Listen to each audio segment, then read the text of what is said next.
This is really interesting research in progress, and again, this is Broken Hill. I'm drawing on the allied health clinical educators, Claire Brunero and Judith Merritt. They run student placements in a range of settings. I'm focusing here on schools. The schools were desperate for speech pathology input and OT input in Broken Hill. The schools set the priorities, we deliver. It's mainly oral language and literacy development, and for the OTs it's a lot of pre-reading work and fine motor development. These are what we call low-risk, high-volume clients. You wouldn't want student-led clinics or student indirect supervision in high-risk patient settings like acute care and ICU for all the obvious reasons.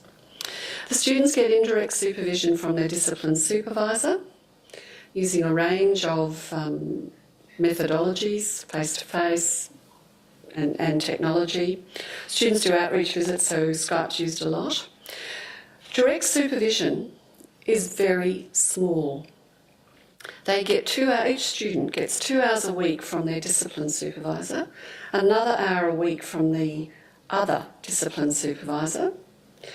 They get supervision and support from the site. It might be the teacher, the principal, the teacher aides, as requested. They get an hour of peer supervision a week on a very structured process, a student from their own discipline and a student from the other discipline, and they get debriefing of 3 hours a week in a group setting. So you can see that there's not a lot of face-to-face supervision. Are people happy? Is it working well? Yes, they're ecstatic. The students are attaining at or above the level expected on the standardised, reliable, valid assessment tools.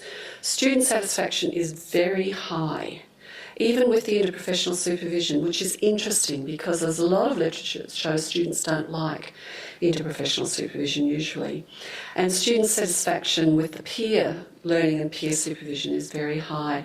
I think this comes back to really good preparation of the students and an excellent learning program.